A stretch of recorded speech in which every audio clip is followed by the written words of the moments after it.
e hoje eu tô aqui com a doutora Viviane. Como vocês sabem, eu fiz a blefaroplastia em abril, um sonho de muitas décadas que eu queria realizar e fez um bem danado para minha autoestima, então eu tô muito realizada. E como teve várias perguntas, hoje eu trouxe a doutora aqui para vocês, para que ela possa tirar algumas dúvidas de forma profissional, porque eu, como paciente, tirei as dúvidas bem superficiais para vocês. Mas hoje estou aqui com a doutora Viviane. Apresente-se para nós, doutora. Olá, pessoal. Eu sou a doutora Viviane Abungucci, sou oftalmologista, formada há 30 anos.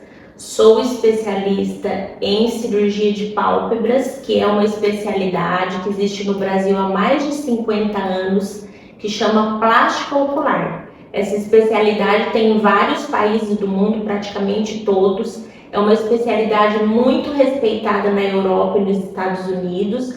E no Brasil a gente vem percebendo que nos últimos 20, 30 anos ela vem sendo cada vez mais valorizada pelo público em geral, que vem reconhecendo a importância de tratar tanto as alterações funcionais da área dos olhos, como as alterações estéticas, com esse especialista que é o plástico ocular, que é a minha especialidade.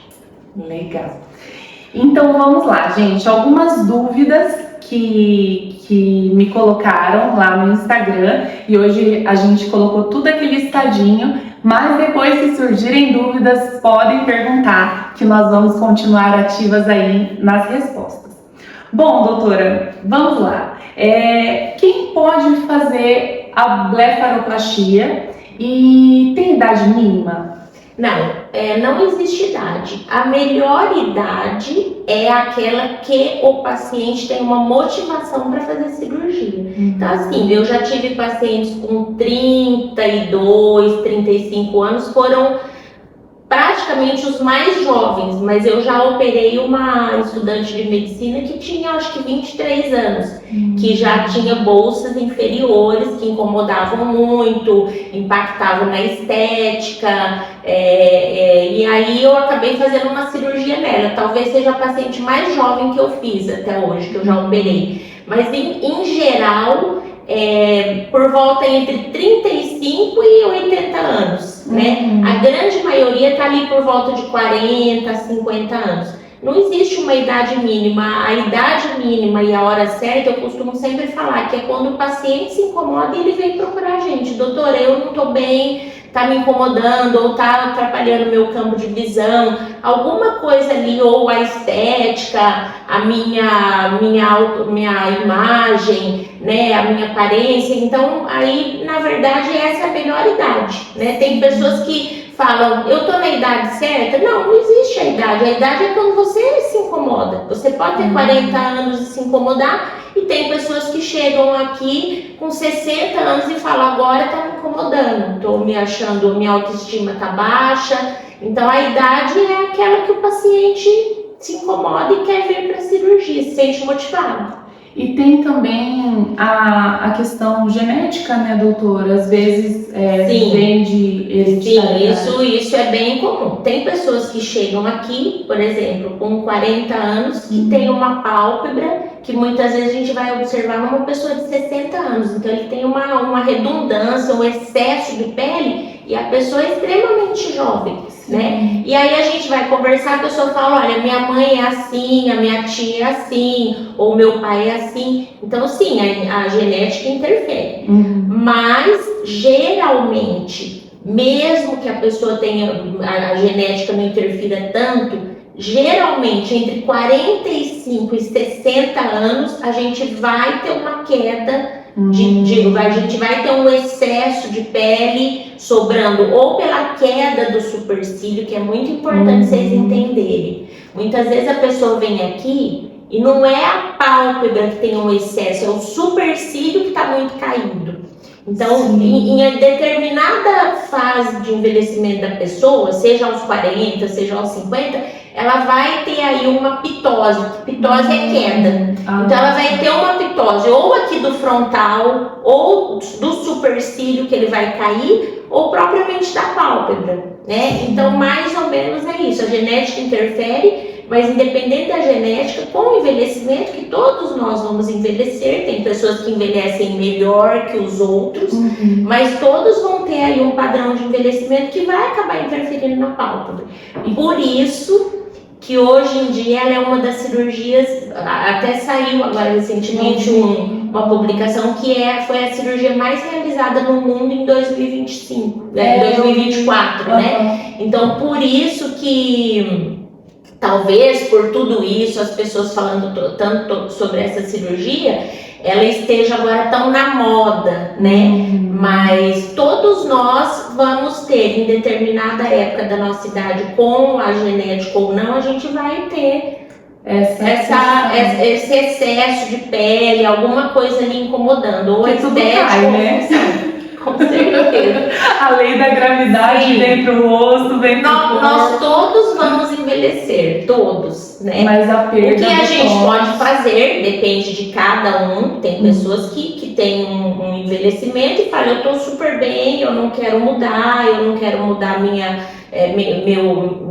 face, eu não quero mudar meu jeito, eu não quero mudar minhas características do envelhecimento. Mas todos nós vamos envelhecer. O importante é você estar bem consigo mesmo. Agora, tem pessoas que vão envelhecer e falam, doutora, eu quero envelhecer, mas eu quero envelhecer um pouco melhor, me sentir com a autoestima mais elevada. Mas ainda me sentir eu, né? Me sentir bem. Então, assim, todos vamos envelhecer. Aí depende da motivação de cada um para lidar com esse processo de envelhecimento. Eu confesso que, como eu falei para a doutora, sempre foi um sonho muito grande meu. Eu sou maquiadora há 15 anos e eu comecei me maquiando e depois maquiando as amigas das amigas. Então a maquiagem na minha vida aconteceu de forma muito natural. Mas depois de me aprofundar na maquiagem profissional, o que eu percebi? Que eu sempre achei difícil me maquiar. Isso sempre foi. Já era uma coisa que você tinha ali, aquela prega não muito definida, pelo que a gente viu na sua cirurgia, né? Então você já tinha uma prega que não condizia com a sua idade, nem com a sua personalidade. Que você é uma pessoa jovial, ativa, e você trabalha com a beleza, como eu. Então a gente tem aquele olhar, então você devia se olhar e já se incomodava, né? Então eu acho assim que quando a gente já tem esse olhar, eu, por exemplo, Ale, eu já fui submetida a uma cirurgia de pálpebra quando eu tinha 42 anos. Agora eu já tô começando a me incomodar de novo. Isso, até tá aqui na lista, mas vamos deixar por naturalmente, né? Então você vê que é uma coisa que tá em nós e agora mais ainda também nos homens. Mas quando a pessoa já tem um olhar mais atento para beleza, para algumas coisas que impactam no dia a dia do que a gente trabalha, a gente já fica voltado para isso e já acaba se interessando, se motivando, como você. Você era maquiadora e provavelmente sempre prestava atenção. Eu sempre vi que os meus olhos eram mais difíceis do que de cliente. Então, assim, quando eu vi aquela gama de clientes para maquiar, com aqueles olhos, formatos diferentes, olhos grandes, abertos, eu percebi que a característica do meu olho era diferente e algo que me incomodava muito, que eu acho que foi o que era mais gritante, eu tinha certeza que ia dar muita diferença, é a assimetria. Um lado do meu rosto ser muito mais caído que o outro. E isso é muito comum, doutora, de um lado ser tão diferente? Sim, bom, isso é muito importante vocês saberem. Nós somos naturalmente assimétricos, tá?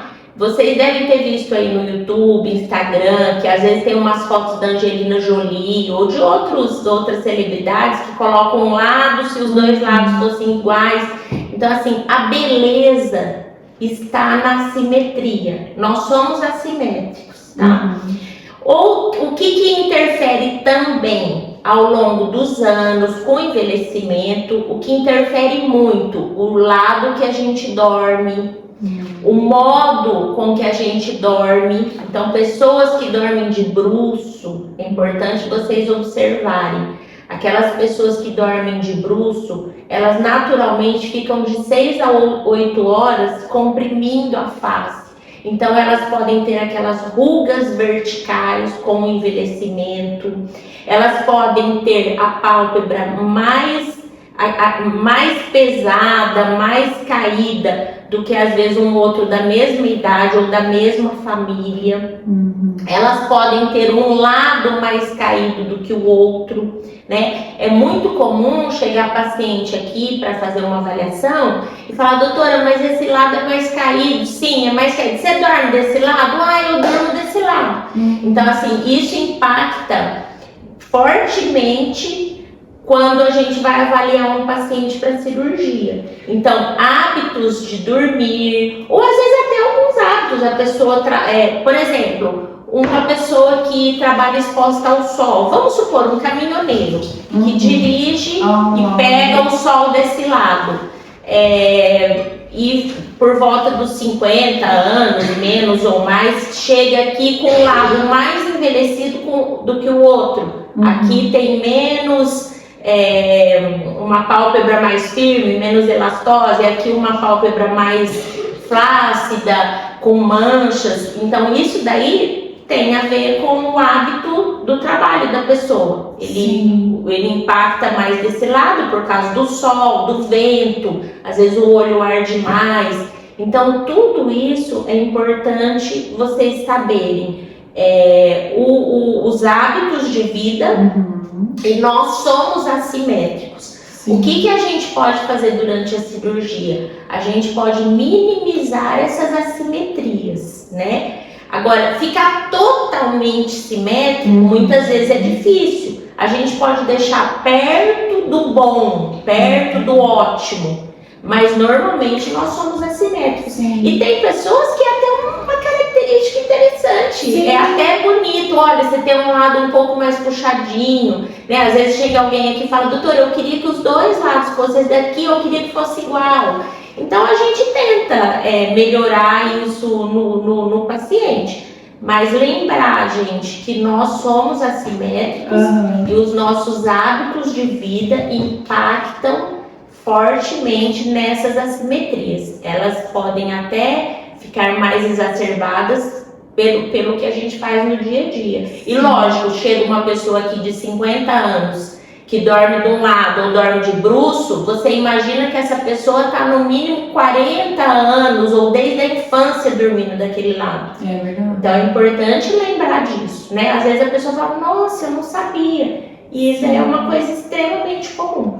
Sabe que, como designer de sobrancelha, eu também sou designer de sobrancelha, doutor. Eu faço muitas coisas.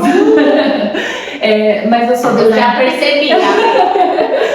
Eu sou designer de sobrancelha desde 2012, foi quando eu realizei, né, o meu curso. E essa já era uma queixa minha e de muitas clientes de uma sobrancelha mais alta que a outra. Sim. Tanto que a minha primeira... eu notei a primeira vez que talvez eu precisasse de uma cirurgia quando eu percebia a assimetria da sobrancelha e eu pensei: vou fazer micropigmentação, vai resolver. Sim. E aí quando eu fiz a micropigmentação, piorou. Ficou mais evidente. Sim, porque daí ela alinhou a sobrancelha e o lado que era mais caído ficou mais espaço. Então ficou ainda mais evidente, né? Então eu percebo que há essa questão das pessoas quererem perfeição. Acho que até entra na questão do expectativa e realidade em relação à cirurgia. Sim, é muito importante a gente conversar sobre isso, porque é uma coisa muito comum, a expectativa, a realidade. Exato, eu lembro que quando eu fui fazer... aceitação, né? Sim, quando eu fui fazer a micropigmentação em mim, eu eu fui fazer em mim, não, uma profissional foi fazer em mim. Eu levei pra ela, bem linda, né? Levei uma referência, uma foto lá. Eu quero isso aqui. Aí ela olhou pra mim e falou assim: olha, Lê, então, de acordo com as características do seu rosto, a gente não consegue chegar nesse resultado, mas eu vou chegar num resultado muito bom pro formato do seu rosto. Uhum. E com as minhas clientes de sobrancelha, eu percebo isso também. Aí algumas falam assim, ai, mas eu queria que a sobrancelha fosse quadradinha, as duas igual essa. Aí eu falo assim, então, aí você vai ter que falar com Deus. Sim, Porque perfeição sim. vai ser A gente tenta deixar próximo do ótimo, próximo do simétrico. Sim. Mas a própria mímica, muitas vezes a pessoa em repouso assim, olhando para frente, né, num olhar primário assim, a gente tem a sobrancelha praticamente da mesma altura, do mesmo formato, do mesmo tamanho. Mas com a mímica, com a conversa, com os hábitos, vai olhar, faz uma cara de alegria, faz uma cara de tristeza, pode uma sobrancelha ficar mais alta que a outra, ficar assimétrica. Ah, eu percebo. Sim, como você consegue conversa, né? E isso é da pessoa. Então a gente pode fazer algumas coisas para melhorar, mas a pessoa precisa ter em mente, gente, que as assimetrias existem e tá tudo bem. E isso a gente vai ser feliz também com as assimetrias. A gente tem que aceitar que tem algumas coisas que dá para melhorar e tem outras que, olha, eu tenho sim uma pequena assimetria, mas tá tudo bem. Entendeu? Então é muito importante. Muitas vezes a pessoa vem aqui com uma expectativa e a gente precisa colocar, olha, isso não vai, a gente não vai conseguir exatamente, a gente pode tentar melhorar.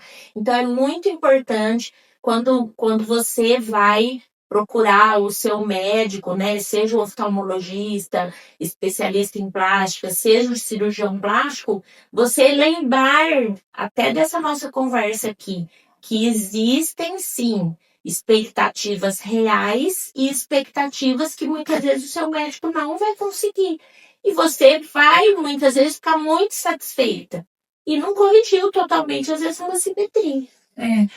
Até era uma das coisas que eu ia perguntar, né? Hoje em dia, eu acho que com a inteligência artificial, com tantos filtros de Instagram, eu acho que já está se alinhando, mas eu percebo que houve aí alguns anos atrás a fase da harmonização facial, agora tem muitos tirando, né? Sim, tem a desarmonização. Desarmonização.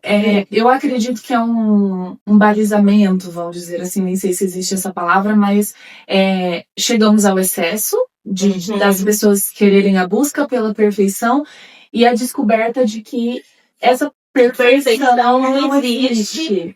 E a gente vai ser feliz assim também, perfeitos, e tá tudo certo. E tá tudo bem.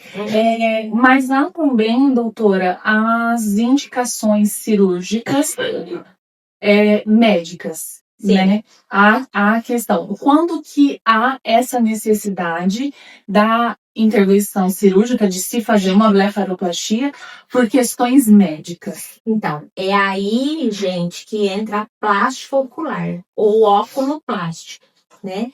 Quando o paciente vem até nós, pode ser que vocês pensem que eles vêm só para blefaroplastia. Lógico que, como é minha especialidade, eu atendo, né, 80%, ou vamos colocar aí 70% dos casos, eles vêm para cirurgia estética, né? Mas as indicações cirúrgicas, elas são muito além dessas indicações estéticas. Muitas vezes o paciente vem aqui porque ele tem um excesso de pele tão importante que está atrapalhando o campo de visão. Então, o campo de visão não é só o olhar preferencial para frente. Aqui, todo o campo periférico, ele também é importante. Nós também temos uma visão periférica que nós observamos pequenos detalhes, né? Que são importantes, que fazem o conjunto da nossa função visual. Então, quando a gente tem pele em excesso no canto externo, né? Ele vai impactar na perda de visão. Tem pessoas um pouco mais idosas, né? Porque geralmente para ter já uma dermatocálise, né? Que a gente fala dermatocálise é quando a pálpebra está muito caída, né? Ou uma pitose de pálpebra. Tem algumas terminações médicas aí para a gente falar sobre a pálpebra caída. Então, quando a gente tem um excesso de pele muito importante, geralmente são pessoas mais velhas, e às vezes elas falam, olha, às vezes vem uma filha com a mãe, doutora, ela tá trombando nas coisas, a pele tá caindo tanto que ela tá trombando, ela não tá enxergando de lado. Então isso daí já é uma indicação de funcionalidade, de uma cirurgia corretiva, uma cirurgia funcional. Então isso a gente está falando da pálpebra superior. Então, ou o supercílio junto com a pálpebra está tão caído que está atrapalhando o campo de visão, e isso é na parte superior. E nós temos na parte inferior uma redundância de gordura, uma flacidez tão importante que começa a pesar e cair. Então, a pálpebra, ela não está mais na posição normal que ela tem. Falando em termos médicos, nós precisamos ter mais ou menos de 1 a 2 milímetros aqui tocando a nossa córnea, né, que é o colorido, faz parte do colorido do olho. Então a pálpebra ela tem que estar mais ou menos margeando aqui a córnea. Quando ela fica mais caída, quando a gente tem um peso ou por algum motivo ela tem queda, então começa a aparecer a parte branca do olho, que é a esclera. Então existem aí alguns parâmetros médicos para a gente falar se a pessoa está com um ectrópio, que é quando a pálpebra está tão caída que ela está expondo a parte branca do olho. E o que é isso, doutora? Só expor a parte branca do olho faz mal por estética? É feio? Não. Geralmente, quando a parte branca do olho está exposta, geralmente o ponto lacrimal, que faz parte aqui do sistema lacrimal, ele está fora da posição e a pessoa fica acumulando lágrima. Então, ela não recolhe a lágrima, aí fica lacrimejando, aí forma infecção. É uma série, formam outras doenças, mas exposto formam outras doenças de funcionalidade do olho, que vai afetar a funcionalidade. Consequentemente, muito lacrimejamento vai embaçar a visão, pode dar infecção. Então, aí a gente vai entrar na parte de patologias.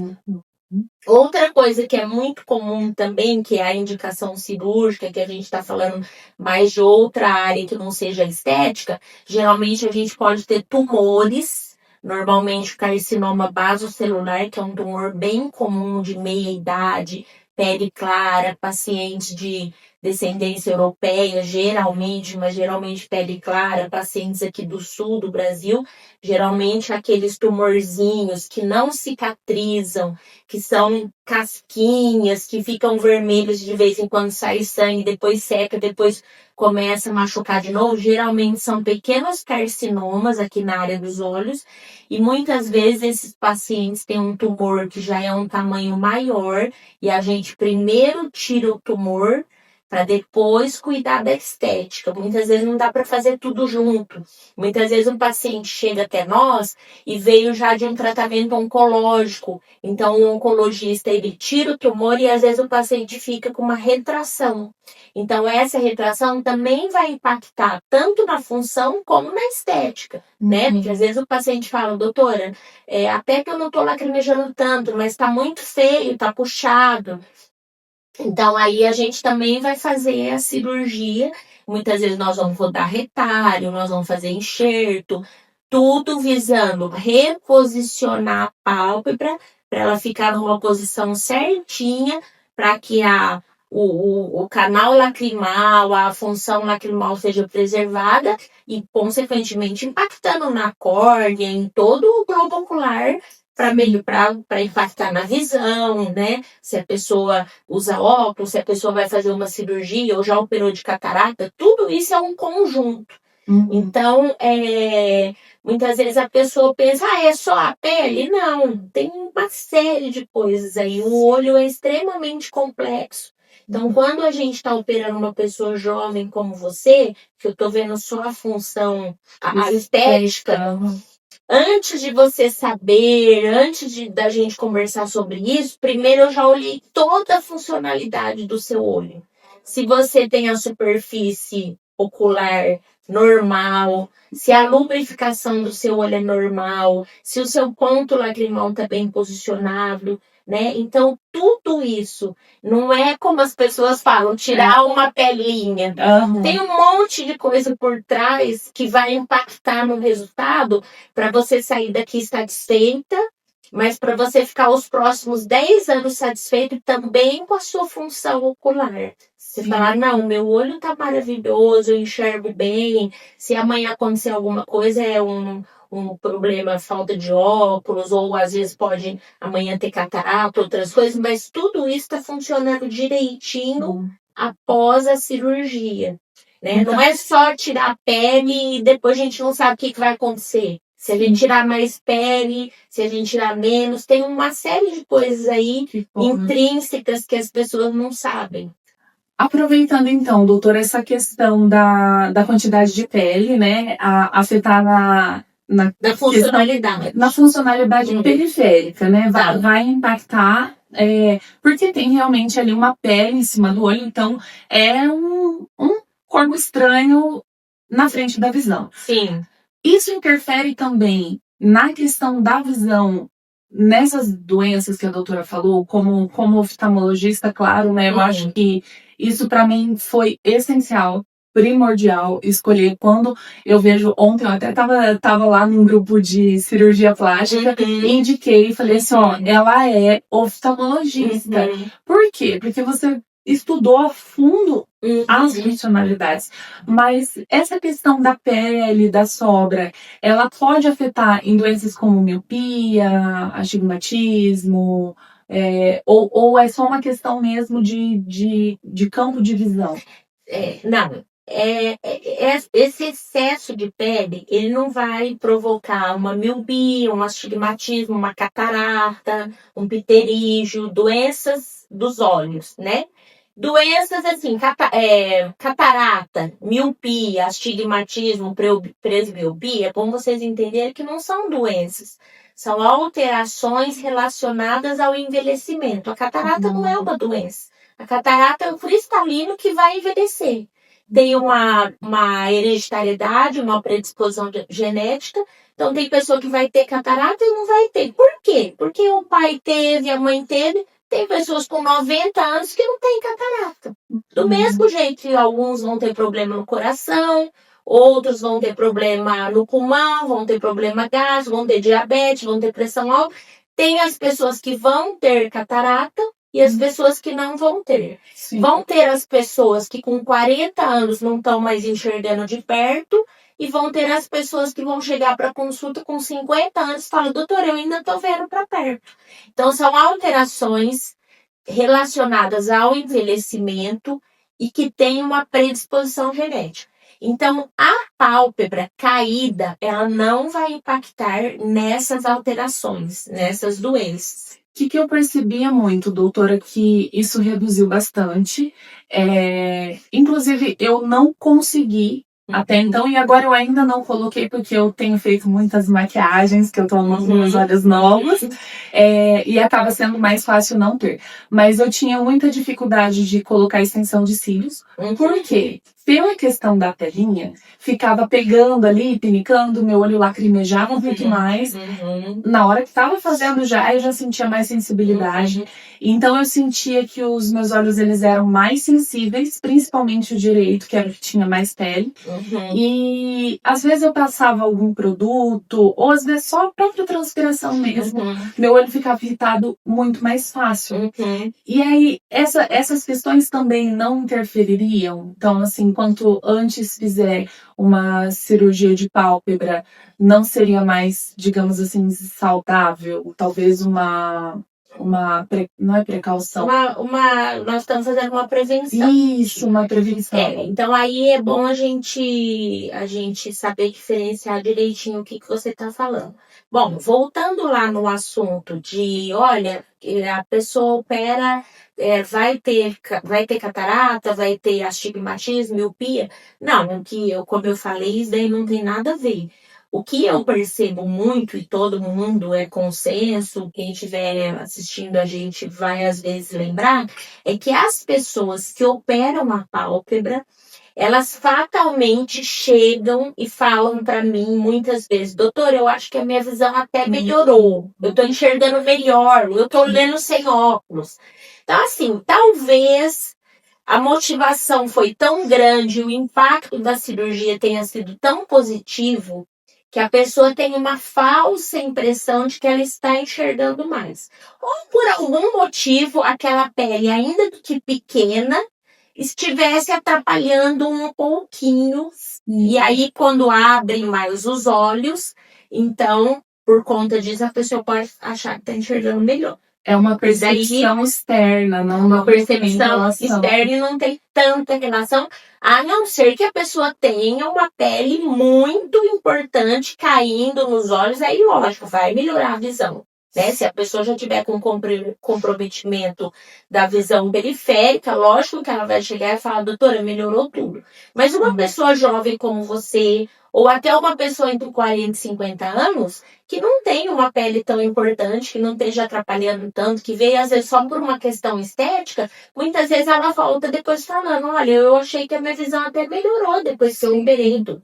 Então, esse daí é um fato que muitas vezes a gente não sabe como explicar muito, porque não tem grandes relações. Sim. Agora, quando a gente tem uma pele caindo, atrapalhando, mesmo que pouco, como era a sua, que você tinha um excesso de pele, não era tão importante, atrapalhava mais a parte estética, a função ali da sua autoestima, né? Quando a pele está mais caída, lógico que se você for fazer uma extensão de cílios, ela pesa mais e os cílios pesa mais e ele atrapalha mais. Sim. Entendeu? Então ele vai pesar mais e todas as vezes que você piscar pode atrapalhar mais. Muitas vezes o excesso, um pouquinho que seja um excesso de maquiagem, ele pode escorrer um pouco e arder os olhos. Sim. O que acontece muito em pessoas jovens como você, que tem um pouco de pele sobrando. A pessoa também chega falando, doutor, às vezes eu transpiro e aquele suor cai e arde muito meu olho. Então, isso daí é muito comum. Acaba pesando, então, tanto a extensão de cílios, como maquiagem, como o suor, essas coisas acabam pesando e atrapalhando os olhos. Então, pode ser que seja isso que você notou uma melhora depois que operou. Então, lógico que a extensão de cílios numa pele que está em excesso, que está caindo, ela vai acabar atrapalhando mesmo, mas é mais por isso, pelo peso. Sim. Entendeu? Mais uma questão, a da cirurgia do inferior, né? Sim. A doutora falou, como que é o nome daquela? Ectrópio. Que a pele do olho... Ela cai, então a gente forma um ectrópio, que é quando a pálpebra cai. Que chega a aparecer até, eu tenho um caso na família, a parte vermelha do olho fica exposta. Sim, né? Na verdade, a parte vermelha faz parte da conjuntiva e ela fica exposta porque às vezes é tão importante que essa parte aqui, que faz parte da pálpebra inferior, ela everte e ela começa a ficar vermelha porque ela fica ressecada, porque ela não tem uma boa lubrificação.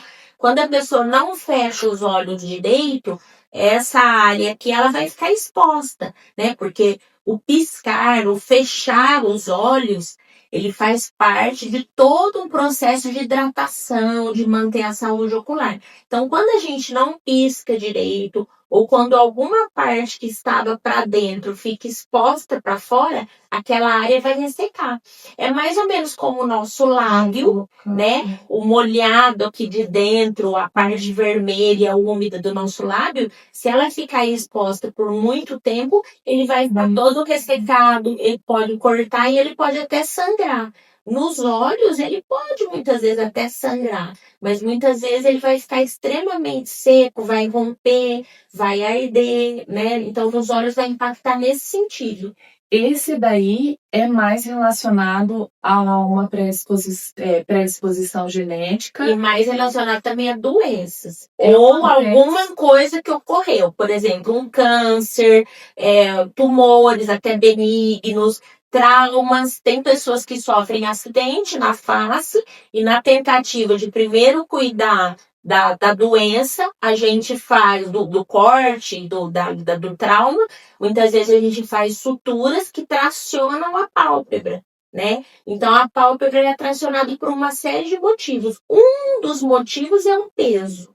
Os outros são todos patológicos, doenças, traumas. Então seria um sinal de alerta, porque esse caso na família, por exemplo, a doutora falou que lá na faixa dos 50, 60 anos é mais comum, né? E seria um sinal de alerta, porque esse meu familiar que está apresentando essa queda, de uns anos para cá, tem estado tão evidente que eu nunca conversei sobre, né? Que a gente fica incomodada de perguntar. Às vezes meio constrangido, né? Sim, mas ele já está se incomodando, tanto que é o tempo todo de óculos escuros. Então, essas pessoas, elas precisam ser examinadas por um oftalmologista para ver até que ponto isso daí está impactando na saúde visual.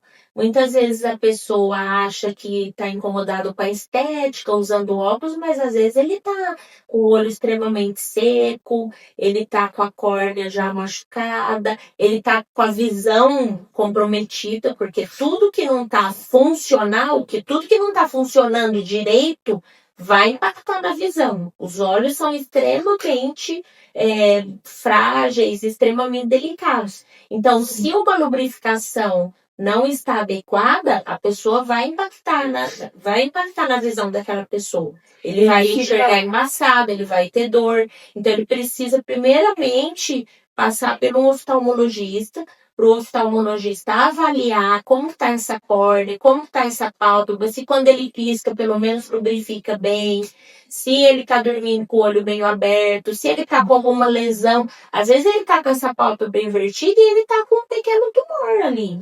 Então é importante que passe no oftalmo. Se o oftalmo falar, olha, tá mais ou menos bom, o senhor deve usar esse colírio, essa pomada, tudo ótimo. Agora, se ele fala, olha, tem uma lesão aí, vamos procurar.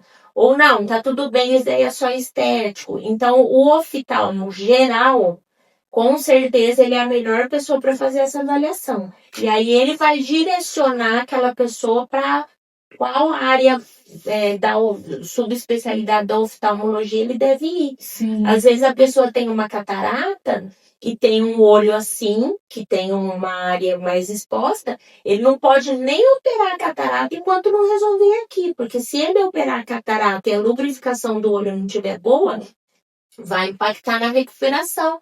Então, é bem importante que ele passe por um oftalmo para ser bem orientado. Bom, me corrija se eu estiver errada. É uma mucosa, né, doutora? É uma mucosa exposta.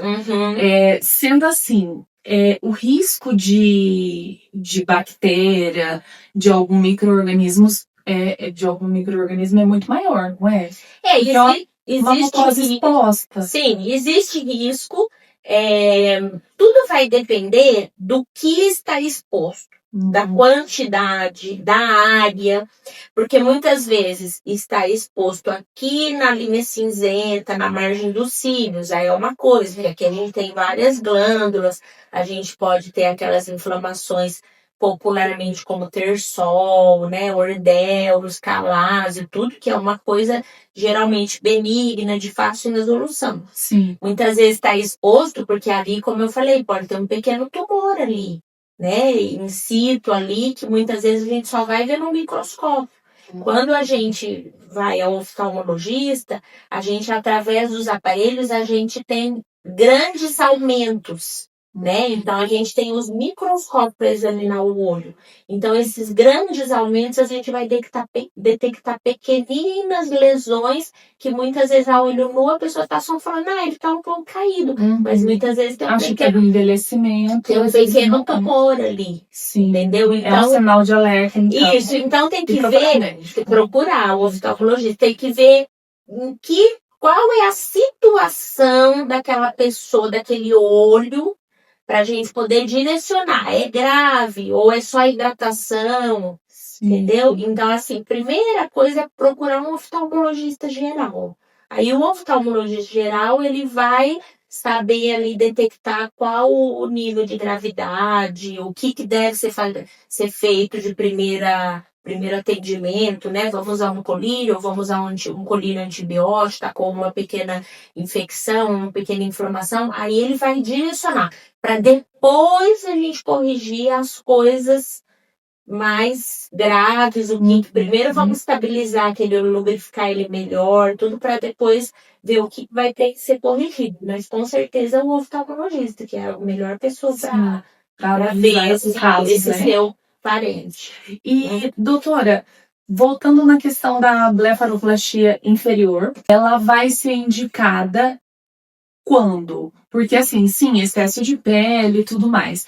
Mas, por exemplo, se a pessoa tem essas bolsas, eu vi que a blefaro inferior não corrige bolsas, mas teve um caso de uma familiar minha que olho gordo existe. E além da pele, nos olhos tinha a questão de gordura. O meu tinha. Sim. O meu também tinha. Todos os pacientes, sem exceção, têm algum comprometimento de gordura. Porque, como eu te falei, a gente trabalha com aquela pessoa já numa adulto jovem, meia idade, entre 40 e 70 anos, vamos dizer assim. Então, todos eles, sem exceção, vão ter já algum comprometimento de bolsas, né? As gorduras, para vocês entenderem, o nosso olho, ele fica acomodado como se fosse num pequeno ninho, um ninhozinho de passarinho. Então, o nosso olho é aquele ovinho. O ninho todo, com os galinhos, os gravetos, ele é um coxinho gorduroso, que ele está ali geralmente, justamente, para trabalhar junto, para proteger o olho do impacto, né? Vamos dizer isso de uma forma bem assim, simplificada, né? Nós temos aqui a órbita, né? Que é o osso aqui, onde fica alojado o olho, em formato de pera, e o nosso olho, ele é uma bolinha, digamos assim, que ele está inserido aqui na órbita e ele está preso através de ligamentos. Nós temos vários ligamentos. Temos músculos, temos ligamentos. Ele está preso ali, amarradinho, né?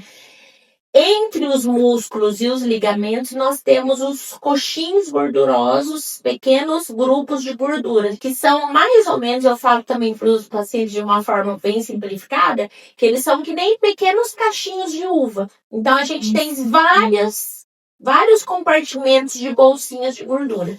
E com o envelhecimento, esses ligamentos vão ficando mais frouxos, os compartimentos vão se desacomodando ali, eles estão firmes, eles vão ficando mais flácidos e a gordura vai se desorganizando ali naquelas áreas que ela estava. Então ela vai caindo um pouco e ele pode tanto cair para cá como cair na parte de baixo. E a blefaro inferior corrige essa gordurinha, essa bolsinha. Sim. O que vai fazer cair em mim e não cair em você? Suponhamos que nós fôssemos da mesma idade. A predisposição genética, os hábitos de vida. O que são os hábitos de vida? Pessoas que coçam muitos olhos, né?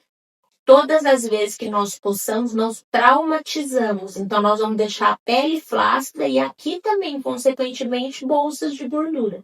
Então, coçar os olhos é péssimo em várias circunstâncias, inclusive para a pálpebra, para a cirurgia de pálpebra. Muitas vezes chega uma pessoa jovem, 40 anos, com uma pele muito caída. E aí, daí é típico, né? Aquele paciente coçador, que a gente chama de coçador crônico, ele chega, eu falo, você coça os olhos? Eu coço, doutora. Como que a senhora sabe, né? Dá pra ver. Então, assim, então tudo isso vai impactar. Então, essas bolsinhas, essas gorduras, coça muito, traumatiza, ou a predisposição genética, ou os hábitos de vida, então eles vão coçar. Agora, voltando no que você estava falando, a pálpebra inferior tem bolsas de gordura e a gente tira, sim, todas as bolsas de gordura. A gente pode tanto tirar como reposicionar. A gente pode pegar a gordura daqui e colocar mais aqui no malar. A mesma gordura que tá aqui, a gente reposiciona para cá. Ou a gente tem gordura aqui e aqui tá muito fundo, a gente traz para cá. Ou dependendo, tudo vai depender da face do paciente, do que ele está buscando, o que a gente vai corrigir. Então, sim, a gente tira todas as bolsas que sejam tiráveis para o propósito que a gente tem, que é deixar o paciente com uma aparência rejuvenescida, deixar o paciente satisfeito. Mas a gente vai tirar bolsa, sim, e pele também, da pálpebra inferior. E olheira e olho fundo? Tem muita diferença. A gente tem olheiras por gordura, a gente tem olheiras melânicas, que é com depósito, que são mais escuras, que são vasculares. A gente tem olheiras só porque aqui não tem um coxim gorduroso e elas são mais fundas. A gente tem olheira por bolsas. Então, tem vários tipos de olheiras. Para cada olheira tem um tratamento, né? Porque a gente muitas vezes pode fazer tratamento cirúrgico e não cirúrgico também. Então, tudo depende do que o paciente está buscando.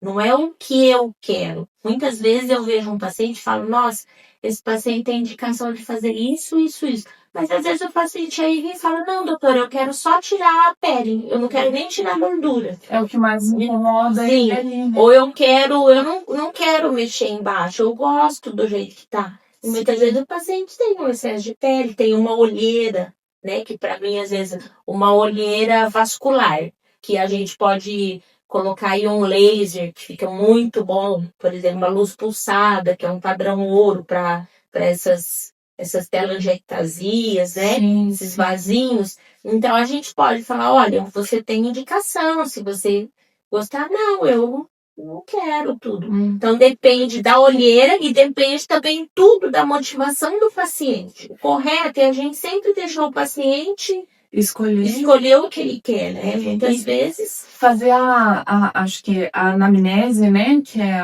essa consulta antes, um pré-operatório, entender o que incomoda, a necessidade, a expectativa, Sim. a realidade. Tudo começa na anamnese, né? Então, o paciente vai chegar e ele vai falar lá as queixas dele, né? Sim. E aí a gente vai entender o que ele quer, entender se as expectativas dele são reais. Muitas vezes a pessoa chega com uma expectativa que é como você falou, aquela hora, inalcançável. Então a gente vai entender o que o paciente quer. A partir disso, falando da anamnese, a gente vai fazer a consulta oftalmológica, né? Aí eu vou ver toda a parte funcional. Como que ele enxerga, se ele tem grau, se ele tem indicação de óculos, se ele usa lente de contato, se a superfície do olho dele é bem hidratada, qual é a pressão desse olho, olhar o fundo do olho. Então, uma série de coisas que são importantes para que a gente faça para poder garantir não só estético, mas também segurança, né? Sim, a segurança da saúde do paciente. Legal. Em relação à cirurgia em si, como funciona o preparativo cirúrgico? Quais exames tem que fazer? Por quê? Normalmente a gente pede um hemograma completo, uma glicemia, uma avaliação do cardiologista. Isso são os exames para poder agendar a cirurgia.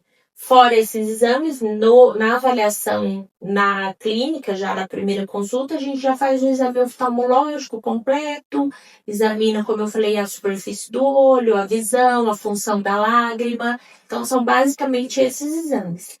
E a questão do cardiologista, porque eu acho que é o que as pessoas mais ficam assim, né? Nossa, eu tenho que fazer com cardiologista, é anestesia geral. É por conta da anestesia que é feita e conta qual anestesia. Tudo é um conjunto, tá?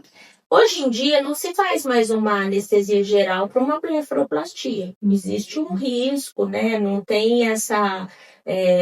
não tem essa indicação. Uma blefaroplastia é uma cirurgia que a gente faz que dura 30 minutos, né? Uma blefaroplastia superior. Então é muito variável de cada médico para médico, Mas em média a gente dura aí de 30 minutos, mas tem colegas que duram 1 hora, mas é uma cirurgia rápida, é uma cirurgia de baixo risco, pouco invasiva, então não existe necessidade de se fazer uma anestesia geral. Normalmente a gente faz uma anestesia local, uma sedação via oral, né? Pode ser via oral ou pode ser uma intravenosa, mas normalmente é uma cirurgia feita nessa circunstância. Agora, qualquer procedimento cirúrgico, nós temos que tomar todo o cuidado. Então, é importante fazer um hemograma, uma função renal, uma glicemia, e muito importante é uma avaliação cardiológica para a gente determinar o risco cirúrgico. Como é uma cirurgia que a gente faz em pessoas entre 40 e 70, 80 anos, a gente pode tanto pegar uma pessoa extremamente saudável como você, que é jovem, está super bem em saúde, tudo, como a gente pode atender e encaminhar para uma cirurgia uma senhora mais idosa, um senhor mais idoso, uma pessoa que é cardiopata, que tem um problema no coração, que tem um marca-passo, que tem um stent, que usa medicação anticoagulante. A gente atende todo tipo de paciente que vem para a cirurgia. Então, é importante a gente saber toda a história daquele paciente, todas as doenças. Uma pessoa que usa, às vezes, um anticoagulante, ele vai sangrar mais na cirurgia. Às vezes, a gente começa na anamnese conversar, a pessoa usa S, né? Usa um anticoagulante. Às vezes, a pessoa já teve um infarto, às vezes, ele tem uma história de aneurisma. Então, a gente precisa saber toda a história. E o cardiologista é a pessoa mais indicada para dar o risco cirúrgico. Qual é o risco daquela cirurgia? E há alguma situação quando que o paciente não pode fazer, não dá para fazer? Teoricamente, quando ele está descompensado. Então, um paciente com uma glicemia de 300, a gente não vai fazer uma cirurgia, a não ser que fosse uma cirurgia que envolvesse um risco de vida, né? Como essa cirurgia, primeiramente, a gente vai pensar na parte estética, que é a grande maioria que vem, então a gente vai querer que esse paciente esteja extremamente estável para a gente poder fazer um trabalho seguro, né? Não é o momento uma pessoa vir aqui fazendo, às vezes, um tratamento oncológico, né? Fazendo lá uma químio, fazendo um tratamento renal, tratando uma glicemia super descompensada, fez uma cirurgia cardíaca. Então, tudo isso a gente fala, olha, vai lá, a hora que o seu médico te der a alta, que você tiver tudo bem, aí você vem com calma pra gente fazer. Então, é importante, a gente não pode banalizar. O procedimento cirúrgico é relativamente uma cirurgia de baixo risco, tranquila, não tem não envolve grandes áreas, né?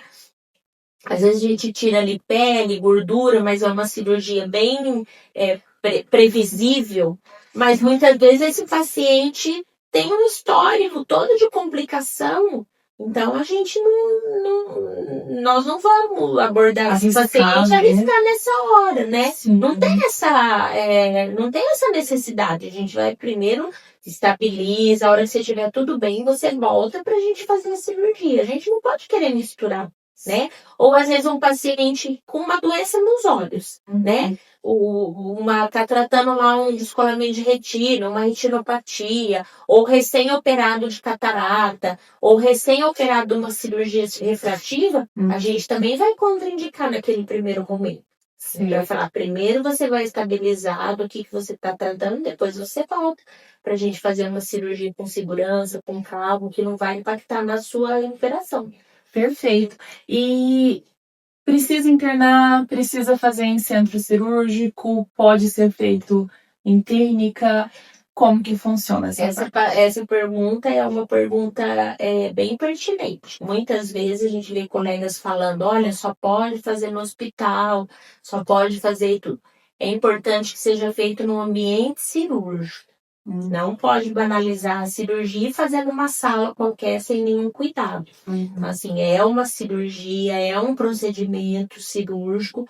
Então, você deve fazer num ambiente cirúrgico que tenha todo o material para que a gente esteja completamente seguro dos riscos, do que pode acontecer, mesmo aquele paciente saudável que o cardiologista colocou lá risco zero, que não tem nenhum risco, a gente pode ter intercorrências, né? A gente pode ter um pico hipertensivo, né? Às vezes o paciente fica ansioso e pode subir a pressão. Então, a gente tem que ter tudo naquele local onde vai ser feita a cirurgia para que o paciente seja submetido ao procedimento com segurança. Para atender aos Tem riscos, colegas né? que só operam no hospital e tem colegas que operam em clínicas equipadas como se fosse um hospital. Sim. Então, nesse ambiente, a gente tem que ter carrinho de parada, tem que ter desfibrilador, tem que ter o monitor, tem que ter o oxigênio, a gente tem que ter tudo, todas as medicações,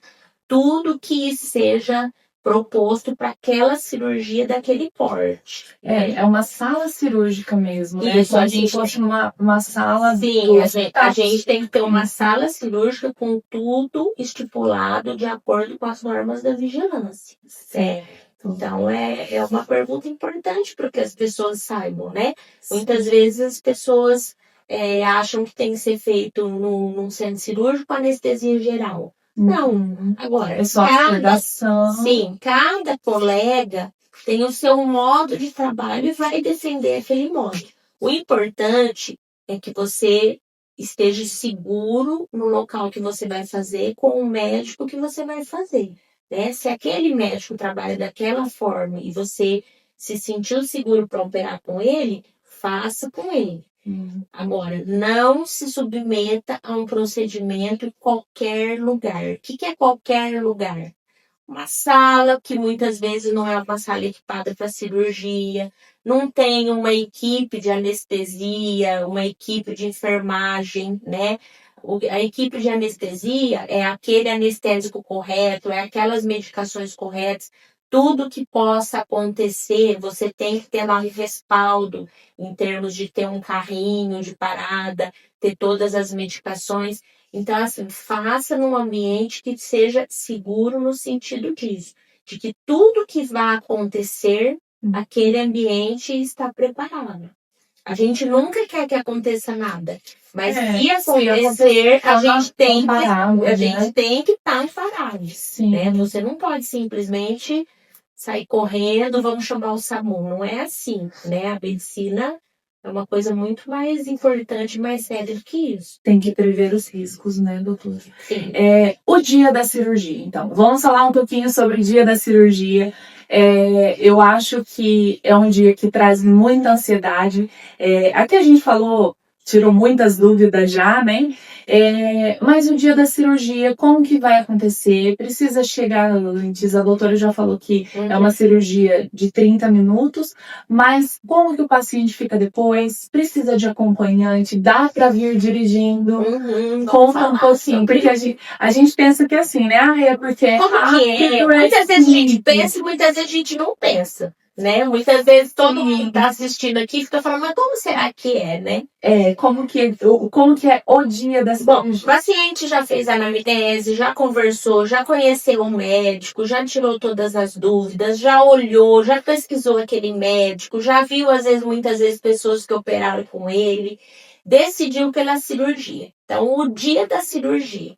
Antes, para mim, estou falando dos meus pacientes, eles já mandaram o pré-operatório, eu já vi, já está tudo normal. Cada paciente tem alguma particularidade, muitas vezes usa, vamos falar sobre isso que é importante. Muitas vezes a paciente fica o tempo todo maquiada, muitas vezes o paciente tem cílios, extensão de cílios, muitas vezes o paciente anda com muitos adereços, muito brinco, colar, não sei o quê.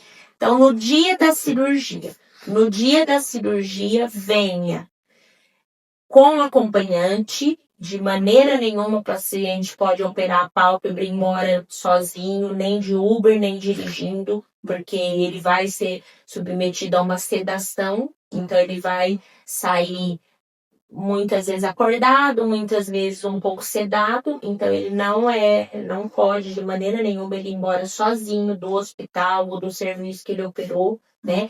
Tem que vir com acompanhante. Venha já de banho tomado, com a sua higiene feita, para que você não tenha que chegar em casa e ir tomar banho e fazer outras coisas que muitas vezes pode bater e sangrar, dependendo de como o médico que vai te operar vai fazer o curativo. Eu não gosto de curativo, eu gosto só de colocar o micropore, então o olho vai estar lá, a pálpebra vai estar exposta.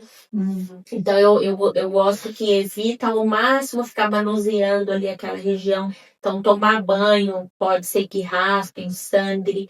Venha com roupa confortável, fácil de tirar, porque muitas vezes chega em casa e vai pôr uma outra roupa para deitar, um pijama. Então eu sempre falo para o paciente, ó, se quiser vem até de pijama, né? Uma roupa tranquila. Se tiver calor, vem de short, uma camisetinha aberta. Se tiver frio, vem com moletom e algo que seja fácil de tirar. Não venha com brinco, joias, relógios, nada, porque a gente vai ter que tirar tudo na hora da É uma cirurgia, cirurgia, né? Não venha com cabelos muito penteados, porque muitas vezes na hora que deitar pode incomodar, né? Então esse paciente, depois da cirurgia, ele vai ser encaminhado para casa com acompanhante. Nós vamos dar as orientações que são basicamente essas. O paciente vai chegar em casa e vai ficar num repouso. Eu gosto de repouso absoluto. Eu não gosto que o paciente fique andando para lá e para cá, abaixando cabeça, olhando o celular, indo na sala, na cozinha, fazendo coisas, porque com certeza a pressão, quando o paciente está no momento cirúrgico, a pressão está relativamente estável. E às vezes chega em casa, se ele começar a se movimentar, pode ter uma variação de pressão e pode começar a sangrar, né? Então eu gosto que o paciente chegue em casa e fique deitado, que fique descansando, coloque 2 travesseiros altos para não deixar a cabeça mais baixa, para não ter sangramento. Pode tomar remédio para dor, se houver necessidade. O limiar de dor é muito variável. Tem pessoas que falam que tiveram dor e tem pessoas que falam, eu não senti nada desde a hora que eu operei até agora, 1 semana eu tô sem nenhuma dor. 10% dos meus pacientes, vamos dizer isso, às vezes até menos, falam que tiveram dor. Mas é uma dor semelhante a uma dor de dentista ali, de algum procedimento dentário, que toma uma dipirona, um analgésico, nimesulida ou dipirona, e fala, não tive mais dor. Sim. Então, normalmente é isso, repouso. Se tiver dor, pode tomar remédio para dor, mas normalmente não é uma dor que vai persistir aí por muitos dias. Geralmente dói lá no dia um pouco, tem aquela dorzinha incomodando, um pouco dolorido. E depois, a partir do 2º dia, assim, normalmente a pessoa já pode fazer algumas coisas em casa, já baixar. Mas basicamente, quando ele sai da cirurgia até as primeiras 24 ou 48 horas, são esses cuidados. Eu vou contar um pouquinho da minha experiência. Eu achei que eu ia ficar super bem, achei que eu ia sair pleníssima. Acho que está aí. Fiz uns vídeos que eu não lembro. Eu acredito porque eu vi os vídeos, mandei vídeo pra gente que eu não... Depois eu... Você nem lembra. Não lembro. Mas olha assim, o perigo. Olha o perigo. É um bom E a gente tá sem sedada. A minha sensação foi que assim, um boa noite Cinderela. Eu tava... E muitas vezes a gente tem uma sensação de euforia. A cirurgia foi super bem, eu não senti nada, eu tô super bem.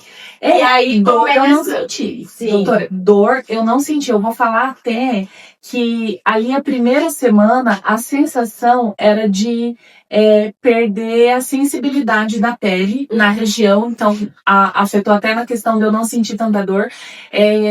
No dia eu dormi muito, Jantei, mas eu não lembro de ter jantado.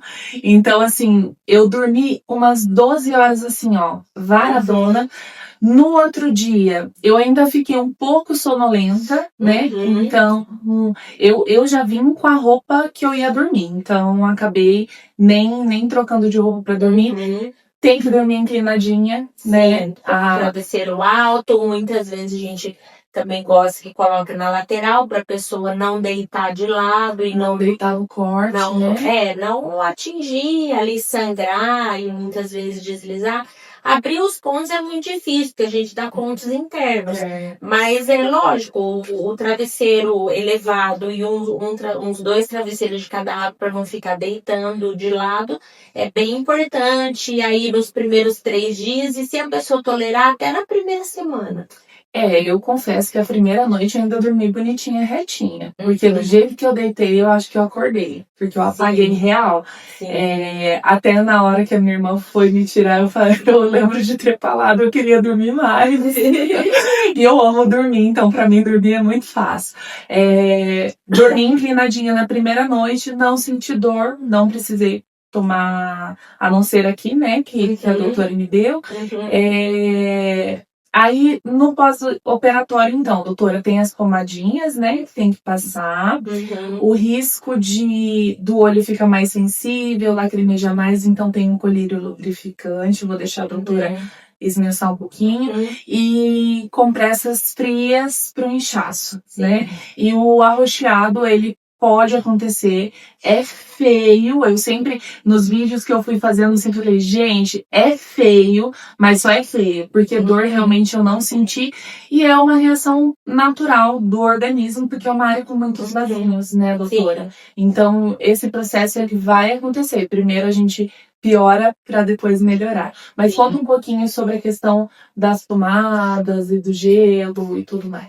A prescrição do pós-cirúrgico varia muito de colega para colega, né? Então, tem alguns que colocam só colírio, tem outros que prescrevem pomada em gel, tem outros que prescrevem, até alguns colegas, não é muito comum, até prescrevem antibiótico via oral. Geralmente, eu já vi colegas assim, cirurgiões plásticos. Nós, oftalmologistas, a gente gosta de prescrever o antibiótico em forma de pomada no local do corte. Porque é uma cirurgia limpa, de baixo risco, como eu já falei. Então, ela não tem necessidade de a gente fazer uma antibiótico terapia via oral, né? Como é uma mama, é um abdômen, que aí é uma cirurgia já de uma extensão maior.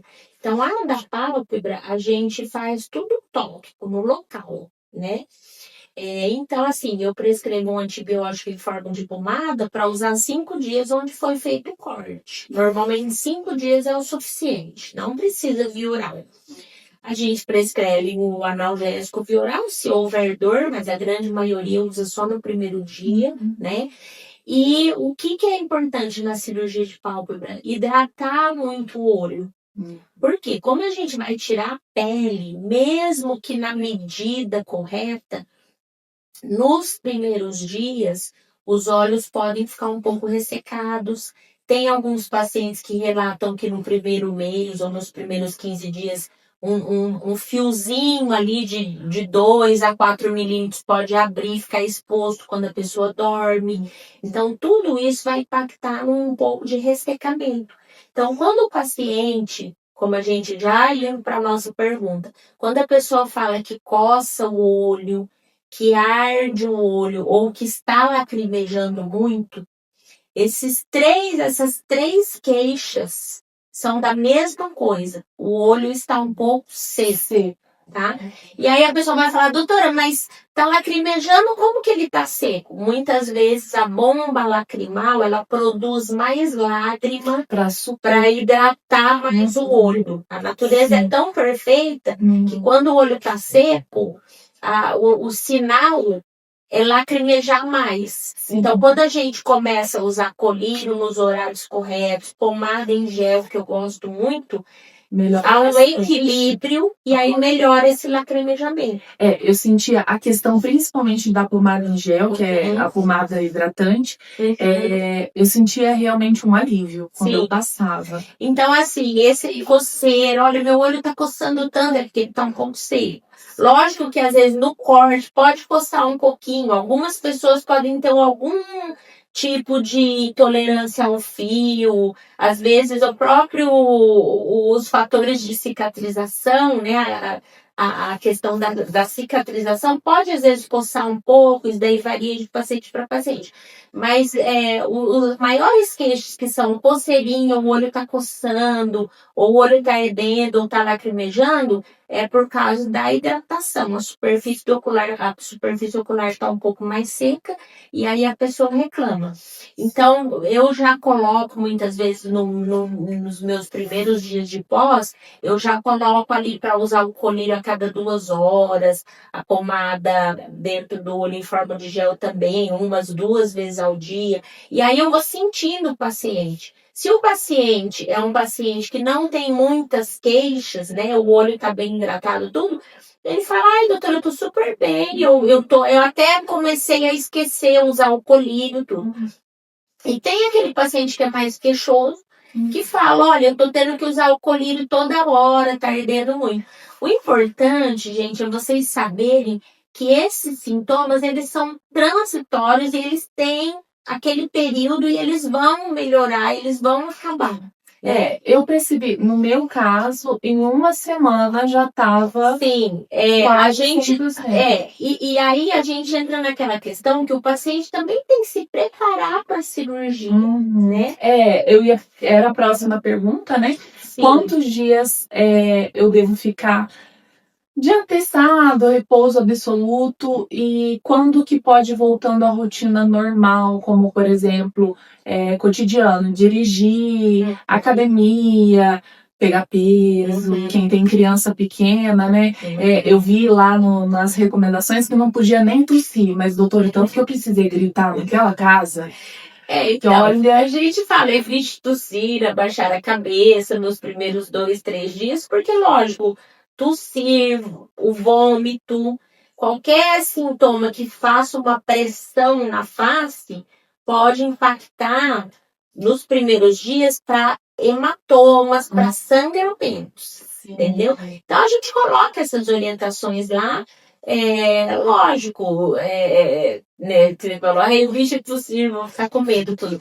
Mas é mais assim para orientar. Então, quando o paciente é um paciente que tem uma hipertensão de base, que usa às vezes anticoagulante, o tossir, ou ele está com uma tosse muito importante, primeiro a gente evita até fazer a cirurgia. Se o paciente estiver ali com uma tosse, aí a gente entra naquela questão, quando que opera tudo? Tem que o paciente estar bem de saúde, né? Então, assim, eu já tive paciente que estava super bem e chegou no dia da cirurgia tossindo muito. Olha, eu tô tossindo desde ontem.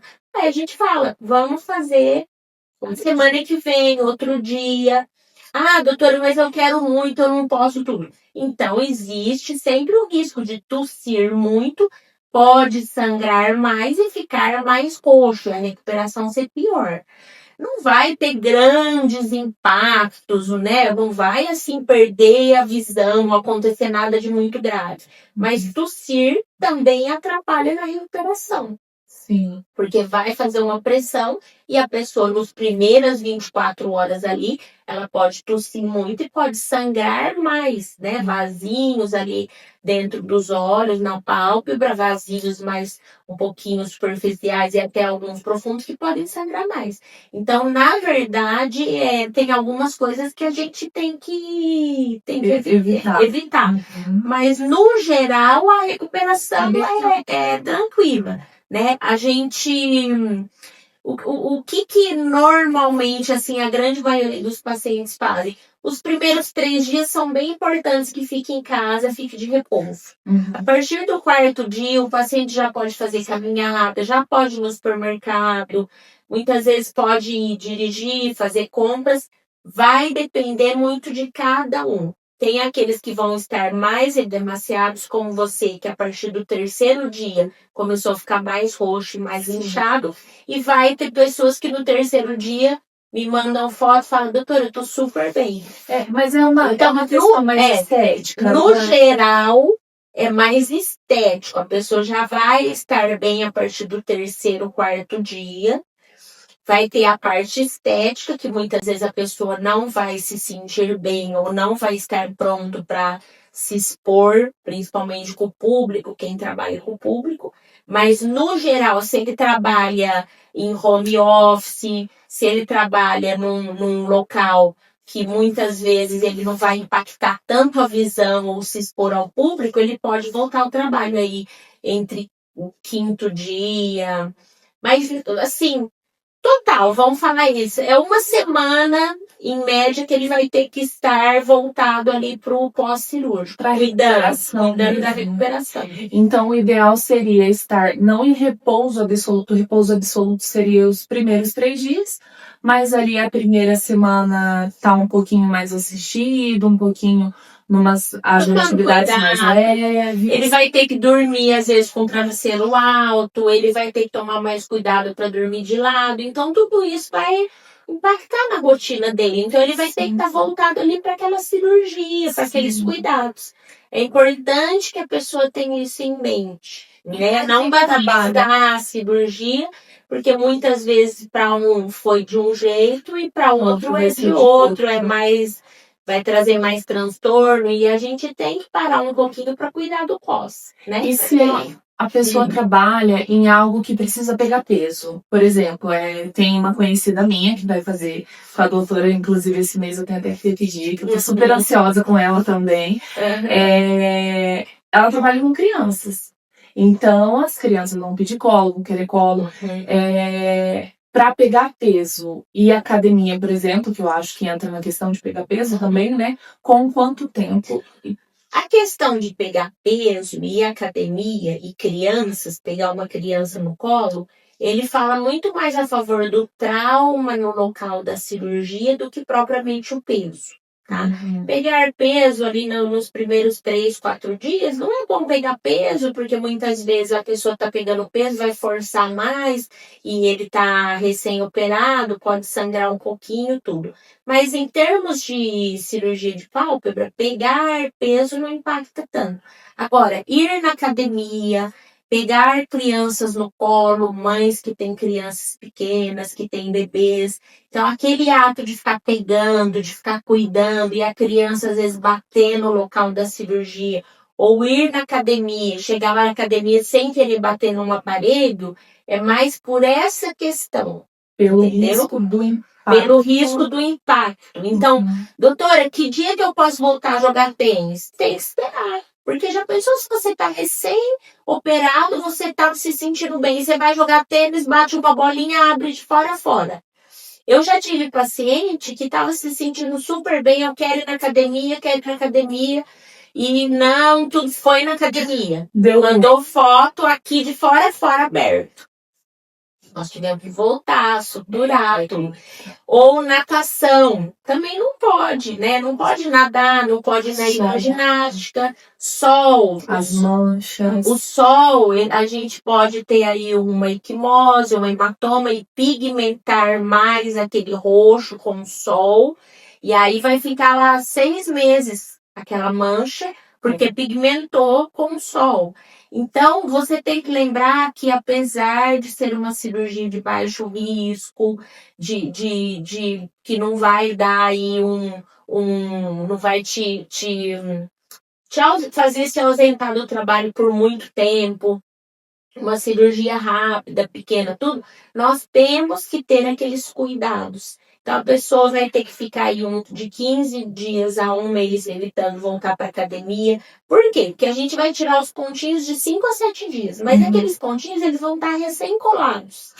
Aproveita também falar, doutora, para nós sobre a diferença do intradérmico, que inclusive foi um dos motivos, né, de eu fazer com a doutora, que a doutora ela faz os pontos intradérmicos, que, na minha opinião, diferencial fantástico. E os pontos externos, extradérmicos, seria? Os pontos contínuos, que a gente fala, ou contínuos, ou então pontos separados. Bom, finalizando sobre aqueles pontinhos, os pontinhos vão estar recém-fechados e eles podem se abrir com trauma. Então, a gente tem que evitar. Bom, sobre os pontos intradérmicos. Os pontos intradérmicos, eles são a opção do cirurgião, tá? Então, cada cirurgião, ele tem uma finalização da cirurgia, tá? A gente pode fazer chuleio ou pontos contínuos, a gente pode fazer pontos separados, por nozinhos, ou a gente pode fazer os pontos intradérmicos. Isso daí é uma técnica cirúrgica. Cada cirurgião tem uma maneira de operar, uma maneira de fazer o desenho que a gente tinha conversado, o desenho, a marcação cirúrgica. O formato do corte, né? O formato do corte e, consequentemente, a finalização da cirurgia. Então, os pontos intradérmicos são pontos elegantes, que vão deixar a cirurgia mais bonita. Na minha opinião, eles coaptam, eles fecham melhor, né? Agora, eles são mais trabalhosos, né? É muito mais fácil fazer como se estivesse costurando, né? Vai ficar bonito, vai ficar esteticamente bonito, o resultado da cirurgia vai ficar bom? Vai, né? Eu tenho colegas muito, muito bons, tecnicamente excelentes, que fazem lá um ponto contínuo, os pontos lá todos aparentes, e tem resultados de cirurgia excelentes. Mas eu, particularmente, eu gosto de uma cirurgia bonita. Eu não gosto só da estética bonita, da funcionalidade no intraoperatório. Eu também quero que o paciente saia com aquele resultado que eu chamo, que eu até falei para você, que é a cereja do bolo. Eu também acho. Então, o ponto intradérmico é, sim, uma característica minha. Muitos colegas meus falam, nossa, eu adoro ver suas cirurgias. É satisfatório. Eu tenho amigas oftalmologistas que falam, olha, eu tiro foto das suas cirurgias quando eu vejo no Instagram. Eu tive colegas me falando. Então, assim, é uma característica minha. Eu, particularmente, gosto daquela cirurgia linda, que termina com aqueles pontos intradérmicos, que nem aparece, que fica só a pálpebra. E que eu acho muito bonito, muita gente elogia, a pessoa sai com uma operada por mim e vai aí no supermercado, vai na padaria, e muitas vezes eu recebo pacientes que falam, olha, eu vi uma pessoa que operou com você, que eu nem conhecia, mas eu achei linda a cirurgia e eu vim por causa disso. Então, assim, realmente é uma característica minha, mas como eu falei, não é uma coisa que vai impactar tanto, não é porque eu fiz intradérmico que a cirurgia vai ser melhor. É só uma forma de terminar a cirurgia. O trabalho, né? Eu acho que realmente, esteticamente falando, fica muito mais bonito. É uma área que some, né? Sim. E com o tempo também a cicatriz vai sumir. Se a gente vai trabalhar com beleza, por que não terminar a cirurgia de uma forma linda? Então, o ponto intradérmico, que não aparece, que a gente aparece só aquele nozinho ali no fim, é muito mais bonito. A cereja do bolo, né? Bom, doutora, aproveitando, eu vou compartilhar aqui, não foi uma recomendação, mas eu senti que me ajudou muito, já era algo que eu tinha em casa, e como eu tinha esse medo da cirurgia, raspar o travesseiro e tal, a máscara de dormir. É recomendável? Pode usar? Não pode usar? Já confesso que usei. A máscara, ela é bem legal ser usada. Tem alguns colegas meus que recomendam. Às vezes até vem um kit, alguma coisa com a máscara junto. Eu particularmente não faço uma recomendação expressa, mas se a pessoa tiver ou quiser usar a máscara, é bom. Qual que é a função da máscara? Proteger. O ideal é que a gente tenha uma máscara de cetim, algum tecido bem macio, né? Leve. Então, assim, ela vai proteger até da gente dormir, às vezes ter algum trava ou uma dobra, ela acaba também fazendo com que os olhos fiquem, nessa questão de mais protegidos, ela também vai fazer com que eles fiquem o tempo todo mais fechados, ou se eles não estiverem tão fechados, ela vai formar ali uma câmara um pouco mais úmida ali, que vai deixar o olho mais hidratado. Principalmente, vamos supor, em épocas de verão, aí é importante que a pessoa dorme com o ar-condicionado ligado e está recém-operado da pálpebra, muito calor à noite, às vezes um local aí 30 graus, dorme a noite inteira com ar ou com ventilador, então a máscara ela vai até proteger, aquela máscara de tecido, né? Ela vai até proteger ali no pós-cirúrgico. E tem pessoas que gostam tanto que criam um hábito e dormem com ela. Ela é benéfica, é mais questão de hábito. Tem pessoa que não dorme, que não gosta, e tem pessoas que já gostam, e tem aquelas como você, que não tinham o hábito, que agora gostaram muito, que protege mais. É importante que seja um tecido bem macio, que não atrite com a pálpebra, né? Que não tenha nenhuma rugosidade, nada que vá machucar, porque vai ficar prendendo ali. Sim. Mas é um ótimo recurso. Eu amei. Eu gostei tanto que até hoje eu uso. E até eu estava comentando aqui com a doutora nos bastidores que esses dias eu não achei ela, sumiu, acho que caiu entre a cama. E acabei dormindo sem. E no outro dia eu senti que meu olho estava mais sensível, mais lacrimejando, enfim. Então, pra mim, foi sensacional. Me acostumei super bem. Legal, Ale. Eu gostei bastante. Bom, gente, a gente está caminhando para o final. E a pergunta que não quer calar, que todo mundo me pergunta, e eu vou deixar para a doutora responder: valores.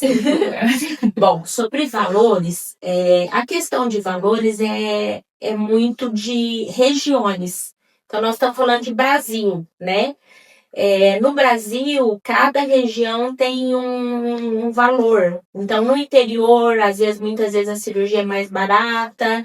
Nos grandes centros, nas capitais, os valores são, assim, gritantes, né? Muitas vezes você está numa cidade pequena, tem lá um valor, e numa cidade grande, às vezes até com o mesmo profissional tem outro valor. Então, por exemplo, eu tenho um consultório em Londrina, que é no interior do Paraná, e tenho um consultório em Campinas, que é uma cidade, né, bem maior que Londrina, uma cidade de 2 milhões e tantos habitantes, que é praticamente uma metrópole ali ao lado de São Paulo. Então, os valores são completamente diferentes.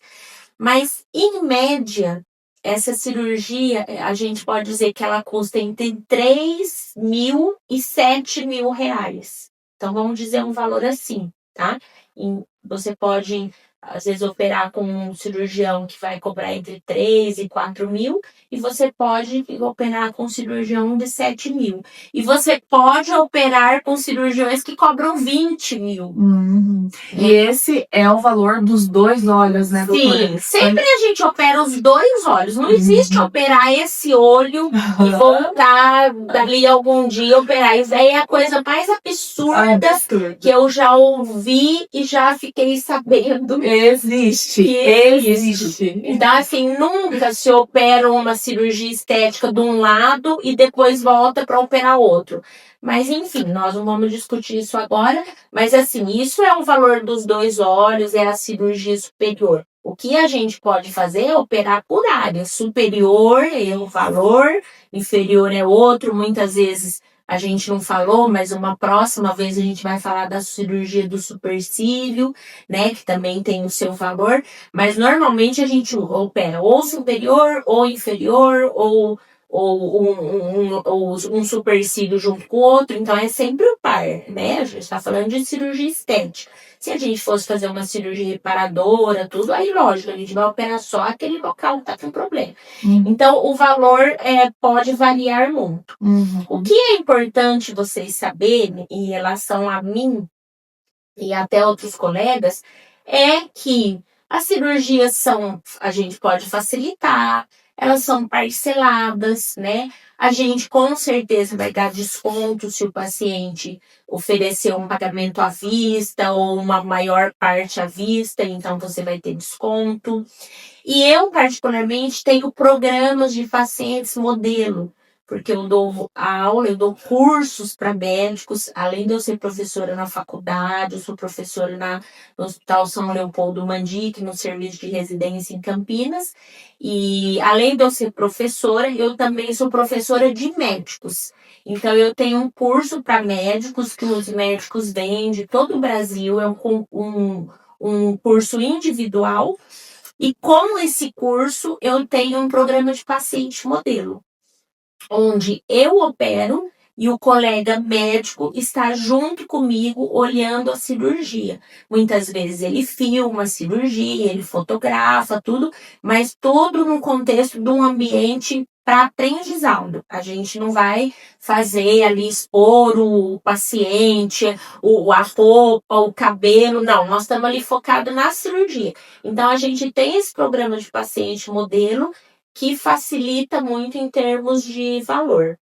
Agora, o que eu quero falar para vocês, que eu acho bem importante, é que o valor é inestimável quando a gente vê um resultado que a gente ficou satisfeito.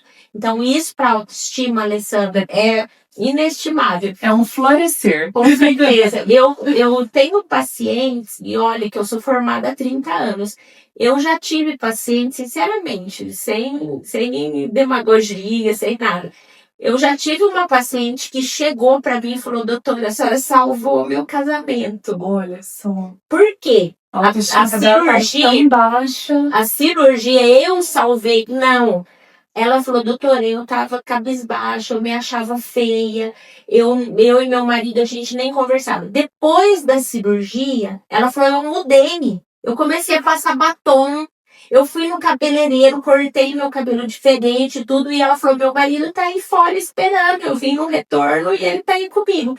Então, assim, eu já tive paciente que era separado, que voltou o marido depois da cirurgia. Não, eu tenho casos tão engraçados. Vamos fazer um quadro de casos de... Então, assim, eu já tive pacientes depressivas que fizeram a cirurgia e melhoraram a autoestima e, olha, eu tô outra pessoa. Eu já tive paciente que o filho faleceu e a mãe queria tanto operar, estava enlutada e veio porque sonhou com o filho que era para fazer a cirurgia. Então, eu tenho muitas histórias assim interessantes, mas em todos, sem exceção, melhoraram a vida da pessoa, a autoestima, melhorou o relacionamento, tiveram novos relacionamentos. A qualidade de vida. Então, assim, impactou na qualidade de vida. Então, eu acho, assim, que o preço, nesse sentido, do quanto você gastou na cirurgia, o quanto você investiu, sim, é importante. Até porque é tudo difícil, né? Não é fácil você ser submetido, você vai gastar, você vai mexer lá no seu orçamento. Mas eu acho, assim, muitas vezes a cirurgia traz tantas coisas boas por atrás desse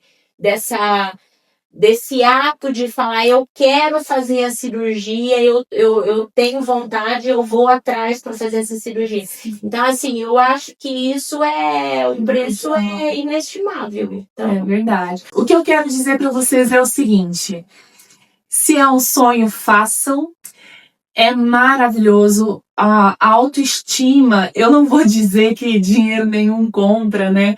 Mas a autoestima, ela é algo que nós mulheres, principalmente hoje, muitos homens fazendo cirurgia também, mas eu acho que traz a vitalidade de vida. Novamente, né? Vitalidade de vida seria uma redundância. Traz uma vitalidade. Mas é isso, realmente. Eu senti que para mim me trouxe um reerguer da autoestima mesmo.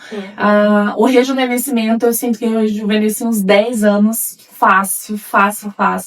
É um conjunto. A partir do momento que você se sente rejuvenescida, você fica mais alegre, mais bonita, mais luminosa.